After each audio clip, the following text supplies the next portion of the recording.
రాష్ట్రంలోని పలుచోట్ల gas cylinder కార్యాలయాల వద్ద జనం బారులు తీరారు. సంగారెడ్డి జిల్లా నారాయణఖేడ్లోని భారత్ గ్యాస్ కేంద్రం వద్దకు వినియోగదారులు అధిక సంఖ్యలో వచ్చారు. పశ్చిమాసియాలో యుద్దంతో గృహ వినియోగ వంట గ్యాస్ కొరత కారణంగా మున్ముందు దొరుకుతుందో లేదోనన్న ఆందోళనలో బుకింగ్ కోసం బారులు తీరారు.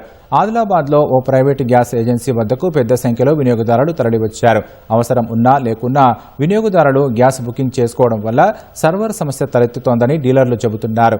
యాదాద్రి భువనగిరి జిల్లా మోత్కూరులో గ్యాస్ సిలిండర్ల కోసం గోదాం వద్ద గ్రామస్తులు బారులు తీరారు. క్యూలైన్లో నిలుచున్న గ్యాస్ దొరకడం లేదని గ్రామస్తులు ఆందోళన వ్యక్తం చేశారు. 3 రోజుల క్రితం గ్యాస్ బుకింగ్ చేసుకున్నా రాకపోవడంతో గోదాం వద్దకు వచ్చినట్లు తెలిపారు. సిలిండర్ల కొరతతో మెదక్లోని ప్రసిద్ధ పుణ్యక్షేత్రం ఏడుపాయలలో కట్టెల పొయ్యిపై ప్రసాదాలు తయారు చేశారు. బుకింగ్ చేసుకోవడం జరిగింది. ఇరాన్, అమెరికా, ఇజ్రాయెల్ యుద్ధాలు జరుగుతున్నాయి కాబట్టి గ్యాస్ షార్టేజ్ అవుతుందని పబ్లిక్ మాట్లాడుతుంటే మేము బుక్ చేసుకొని వచ్చి ఇంత పబ్లిక్ ఇంత రష్ ఇంత ఇబ్బంది పడుతున్నాం. ఇక్కడ వచ్చి పొద్దున్న నుంచి చాలా టైం పడుతుంది. గ్యాస్ దొరుకుతుందో లేదో కూడా తెలియదు. మరి గ్యాస్ బుక్ చేసి మేము 3 రోజులు అవుతున్నా కూడా మేము మొన్న వస్తా కూడా గ్యాస్ దొరకలేదు. అయిపోయినా ఎలగొట్టాము. మాకు 3 రోజుల తర్వాత 4 రోజుల తర్వాత గ్యాస్ వస్తుందని చెప్పారు.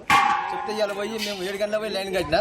నాకన్నా ముందే 5 గంటలకు వచ్చి లైన్ కట్టారు. మాకు చాలా ఇబ్బంది అవుతుంది. దయచేసి గవర్నమెంట్ అందరికీ గ్యాస్ సప్లై చేయాలని మేము కోరుచున్నాము.